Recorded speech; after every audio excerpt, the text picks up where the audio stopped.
The equipment in Wuthering Waves has always been a dynamic and fun concept, committing Sonata genocide on an entire species, enslaving their souls as their children watch, straight into our resonance capsules to suffer for decades and even eons, and only the lucky few who pass the rigorous test of capability, the double crit test, are allowed to inhabit the spirits of those they have enslaved. All of the rest are tossed into the void. Hey, that's me! We have so many Sonata effects that resonate with each particular character. Now, while we had 9 sets before, one for each element, a generalistic support set, a healing set, and then lingering tunes, which is a generalistic attack set, these sets felt complete as every character had a best in slot at a glance, and certain characters can make use of different sets, but nonetheless, there was an obvious choice. Now, we have a grand total of 14 sets. 5 new ones. This drastically changes everything. I'm Void Enigma, and let's talk about each of these sets and which characters will be upgraded by using them. With so many unique choices and so many characters to build, I'll be telling you who benefits from these new sets, and which of your characters should be ignoring these sets altogether. First, let's start with the set that has the most amount of characters who are affected with it, and we have something pretty unique.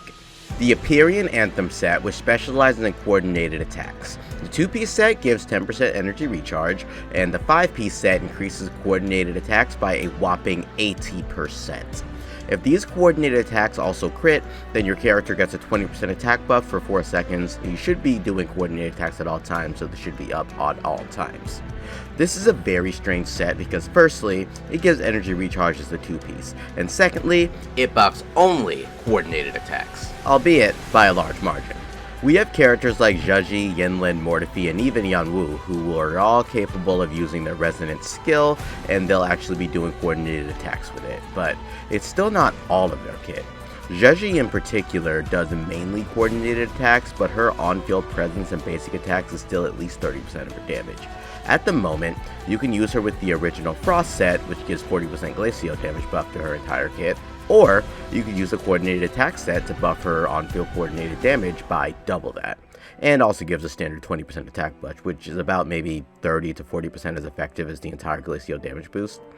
For those reasonings, I think that the coordinated attack set is best for her because most of her damage happens off-field.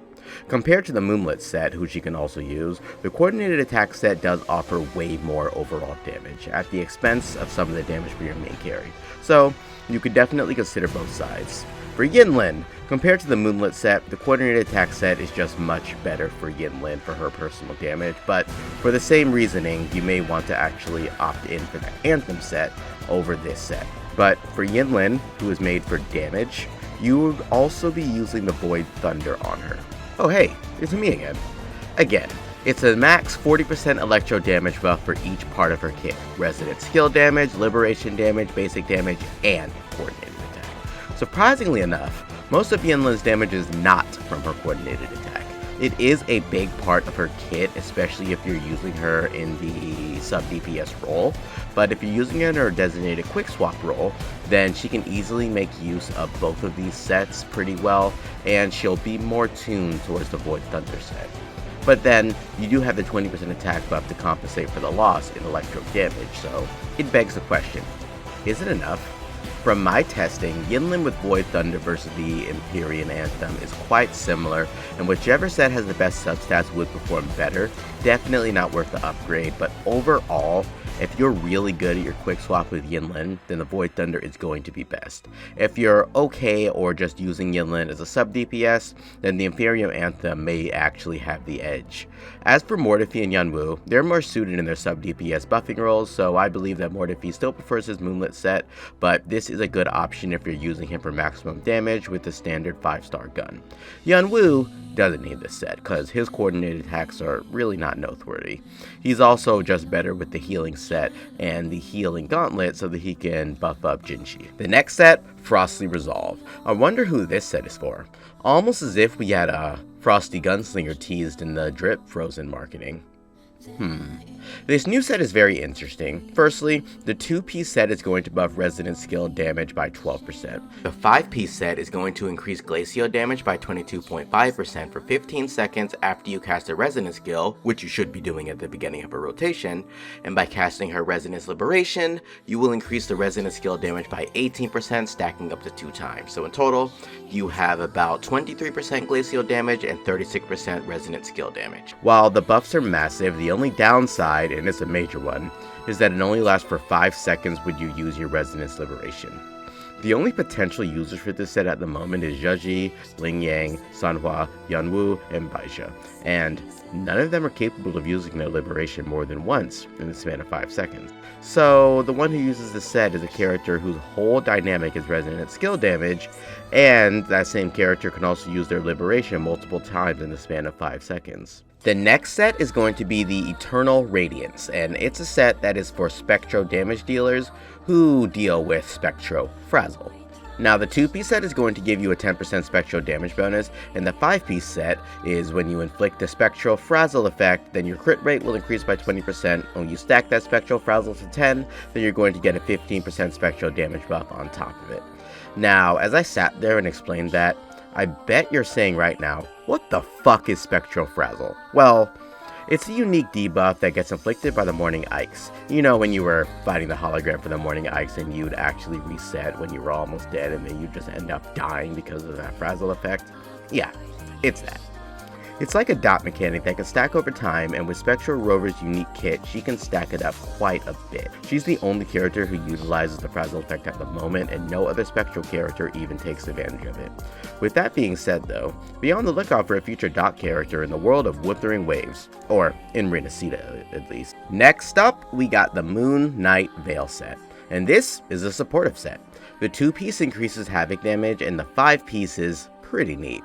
You trigger a gigantic boom when you trigger an outro skill, and you buff the incoming resonator for 15% havoc damage. This set is pretty unique, and it really begs the question if each of the other elements are going to have a supportive set for one particular case. Nonetheless, we have this set, and I don't know how to feel about the direction of just buffing one type of character, being Havoc, but I suppose this is an okay option. So firstly, the current character, and the best character that we got for this, is Dungeon, who has a support DPS role and can dish out an insane amount of damage on top of buffing the incoming Resonator's Havoc damage bonus. Adding this to her outro buff is just icing on the cake. You could also do a funny team where you just have all these characters trigger their outro over and over again by using the team like Havoc Rover alongside Dungeon and Tauchi. The last set on our list is the Tidebreaking Courage, and quite frankly, it's kinda useless.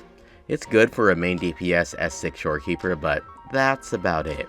The 2-piece is going to increase energy recharge by about 10%, and then the 5-piece is going to increase the Resonator's attack by 15%, and in addition, upon reaching 250 energy recharge, which is to say 2 complete main piece energy recharge pieces and a couple of substats, or a main weapon, you get a substantial 30% elemental damage boost. Sadly, no real character benefits from this at the moment, and we will have to see what the future has in store. But even so, that 30% damage buff is still not that great, especially when compared to the other sets that get 40% total outright. With all of the new sets coming, I'm not sure how I feel about new Sonata effects, but it's still great to see that we can actually have new sets come and then be useful on more characters. But I was kinda used to the OG 9 sets. This just means that we have more echoes to farm and more RNG checks to pass, but I suppose in the long run, it will be worth it. These 5 new sets don't really shake things up as they are now, but in the future, these sets are really going to shine as these characters just haven't been released yet. At this time, only the Empyrean Anthem set and the Moon Knight Veil set is actually going to be useful, and the Moon Knight Veil set is also only good if you're buffing a Havoc damage dealer. Overall, I'm still very excited about these new sets because they have some new echoes along with that. So you can check out this video here to see which new echoes are coming in Renacita. This has been Void Enigma. Make sure to comment down below what you think about these sets and which one's your favorite. As always, make sure to like and subscribe, and until next time, Enigma out.